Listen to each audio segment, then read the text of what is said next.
Hi, welcome to Moondance Tarot. My name is Melissa. It's an honor to have you here. So I'm going to be doing a reading for the full moon in Sagittarius collective, what you need to be aware of for your highest and best good. So this full moon in Sagittarius is significant because May 2026, this full moon is actually a blue moon. So this is the second full moon this month. What that can mean is a second chance or a reprisal in the amplification of the energy. Being that this moon is in Sagittarius, that's about travel, expansion, awakening. This is Jupiter ruled, and in the tarot, Jupiter and Sagittarius are represented by Temperance. She is the traveler. She can represent balance and patience and moderation, but she is the traveler amongst the worlds. And because of that, she is also the alchemizer. She can alchemize and transmute energy from spirit into the earthly realm. So let's get into the reading. Spirit, what does the collective need to be aware of for their highest and best good for full moon in Sagittarius? What is a message that they need to be aware of for their highest and best good? Can I have one card, please? Got one. I asked for one, got three. Well, we've got alignment at the bottom of the deck. Dark path, learning from your mistakes. Rest, come here, my lullaby. And nightmares in the dark of the night.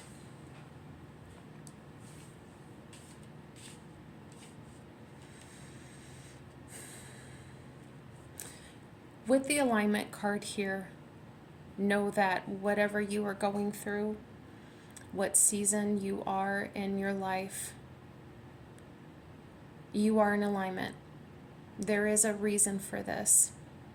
And there is something that you can learn.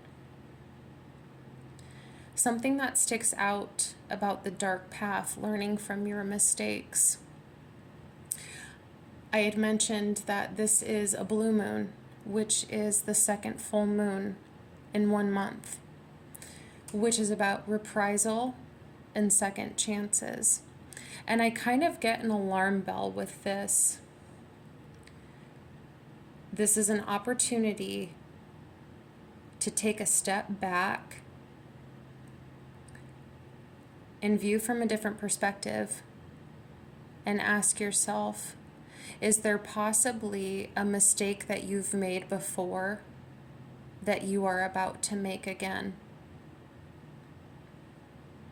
Ask yourself that. We'll clarify, of course. With the rest, come and hear my lullaby. I feel like that rest is to stop and take a moment and think about where you are on your path, what you have learned, what mistakes you've made, but what did you learn from them? And what can be avoided with the proper sight. You can't always focus in on those kinds of things when you are in a hustle and bustle kind of environment. This really does force you to stop and slow down and go within, hermit energy, self-analyze for self-development. Nightmares in the dark of night. This is about confronting your darkest memories and your fears head on.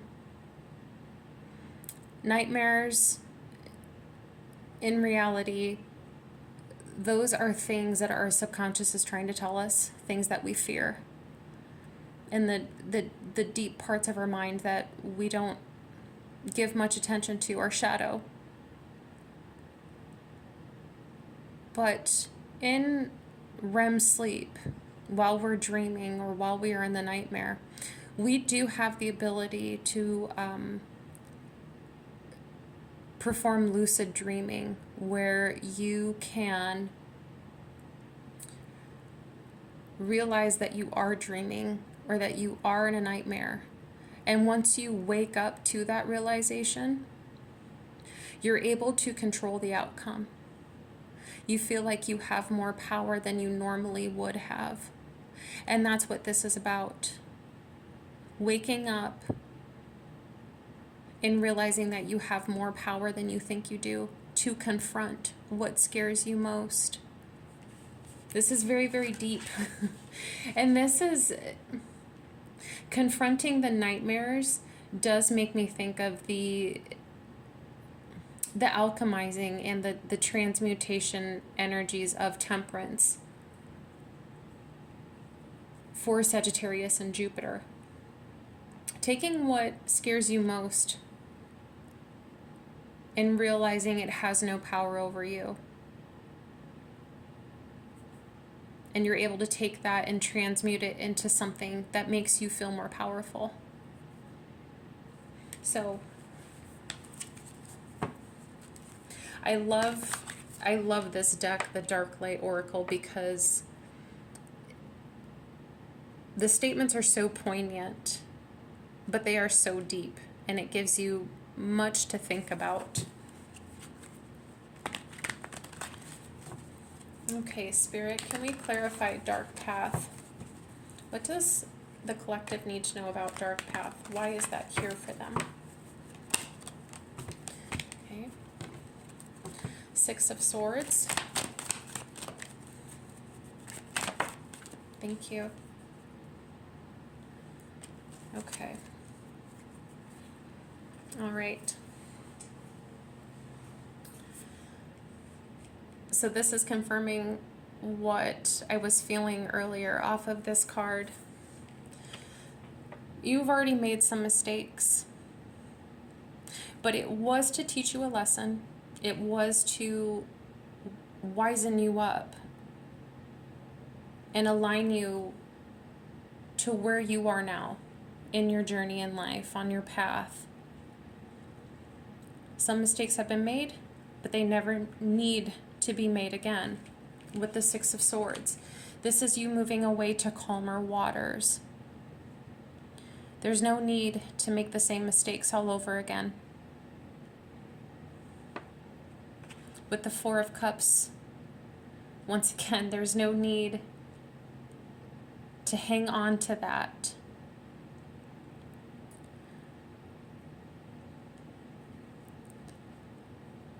There's, I'm just trying to feel off the energy here. Yeah, there is something about needing to let go. The Four of Cups reversed. It's okay to let go of old perspectives, is what I'm hearing. Now with the Seven of Wands,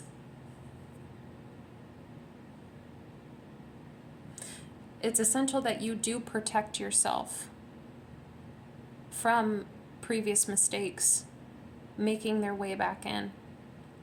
Is there a behavioral pattern, a way of thinking, an old default mode, an old default program that wants to come knock on your door and wants to be let back in? They can show up whenever they want, but what you do with it is what is the most important. And so ask yourself, if you can put yourself in a third person perspective and kind of allow yourself to be in an outside looking in position,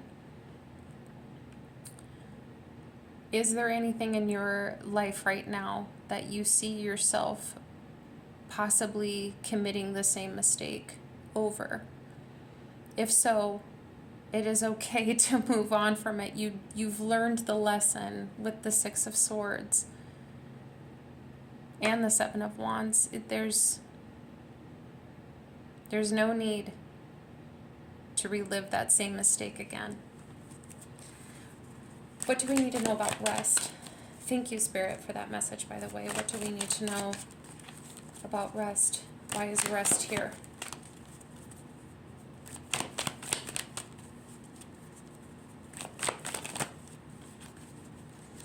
it doesn't, the message doesn't want to come out. So, okay, so we have the Three of Cups. And so you may, you may have a lot of social obligations right now, or you may have people distracting you.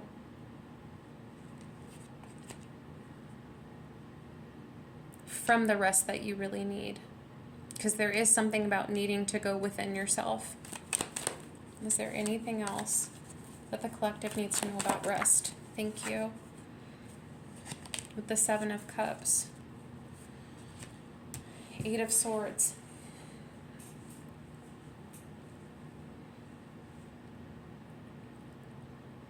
Maybe you are afraid to stop and take a moment. There are people who do run away from their problems.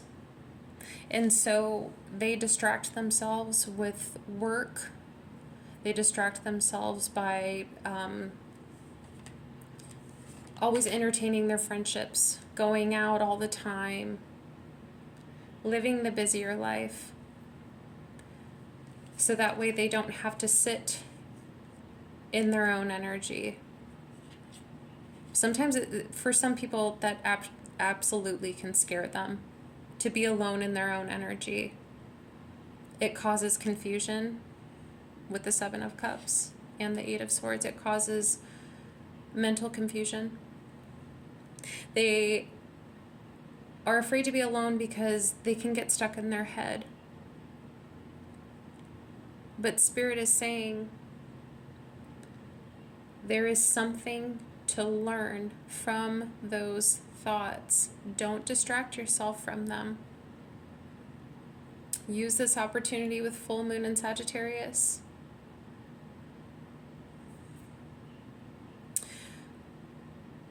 I'm kind of feeling like with the nightmares, that could be a fear of yours to tackle, being alone.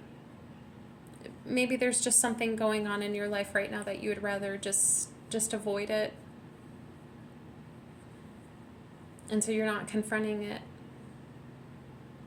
And being alone would force you to confront whatever is genuinely bothering you.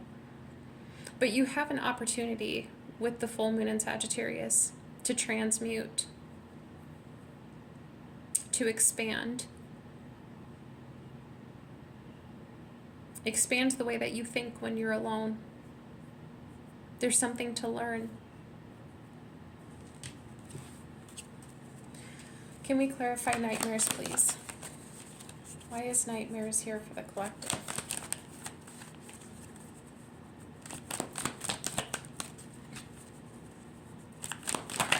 Thank you. Seven of Swords. Yeah. Five of Cups at the bottom of the deck. There is something that you're running away from. Because tackling it terrifies you. But full moon in Sagittarius energy, that's fire energy. It's bold, it's fearless. But there is something that you are evading. And you have to ask yourself what that is. It may be to be alone and to sit in your own mind.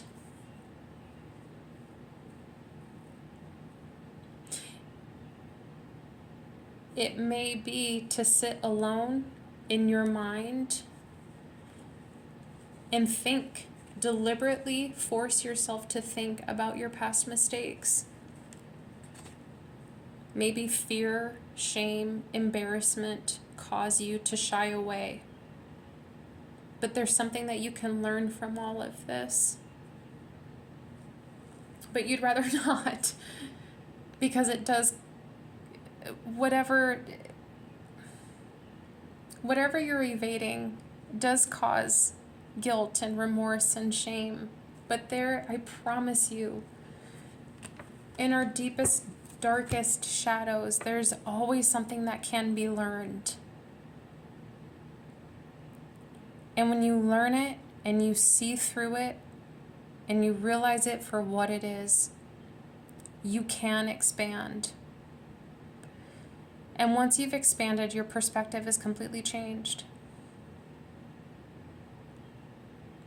And once your perspective has changed, you can see behavioral patterns, you can see thought processes.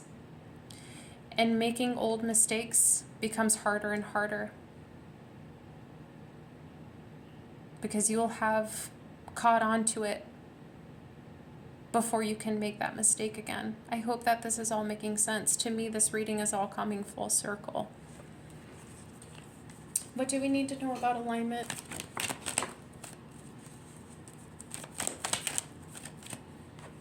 We had a Five of Wands come out on its side. Maybe you feel some internal confliction. I don't think that this is external confliction. This feels all internal. Some internal conflict about where you are right now.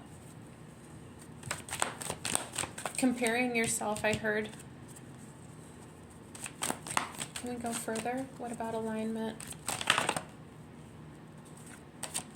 The Devil.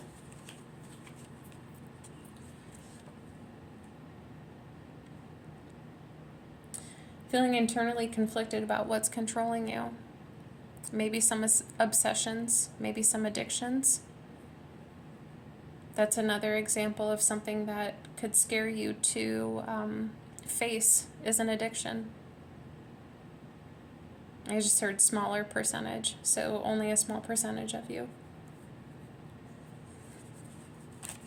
What else do we need to know about alignment?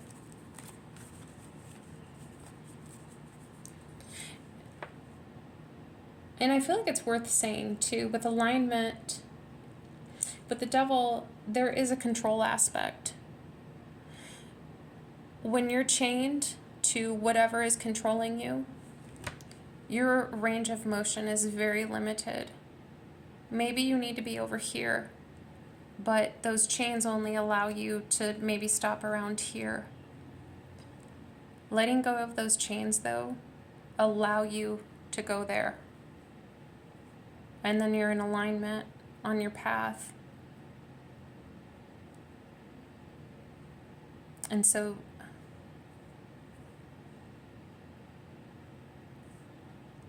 but just know, though, that when you see alignment, you are exactly where you were supposed to have been this whole time. But it's what you do with that recognition of it.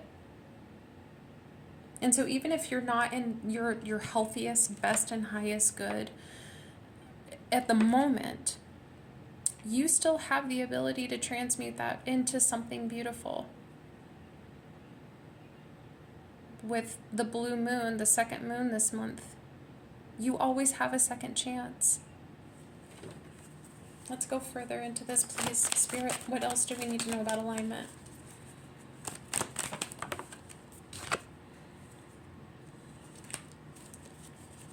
Eight of Pentacles and Page of Pentacles.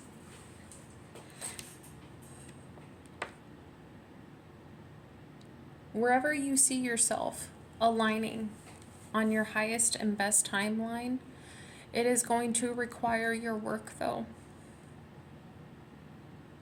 And know that the work, the result of your work, or what you would define as a success, would not happen overnight. It would require little by little, day by day.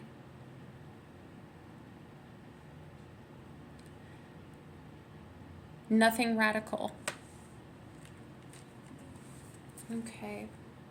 Spirit, do you have any advice for the collective before I close this reading? Do you have any advice for the collective?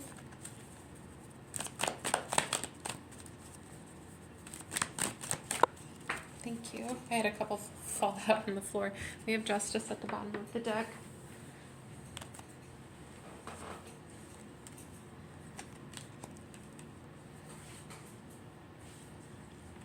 Advice. Allow the chapters to close.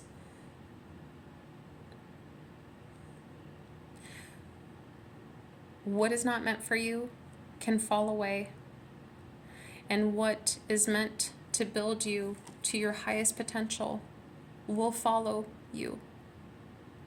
What is in alignment with you will follow you. But what was dragging you down and controlling you will fall away. That is the power of justice, cosmic justice. This is a very beautiful reading. Very, very beautiful reading. Because it is not even a subtle reminder. It's a direct implication that you have so much power over your circumstances than you think you do. And once you realize your power, collective, it all balances out. It is all in alignment from there on out. I hope that this reading helped you. I hope it gave you some wind under your wings, some fire back into your heart to keep fighting the good fight. Until my next video, collective, please take care of yourselves and know that you are loved. Bye.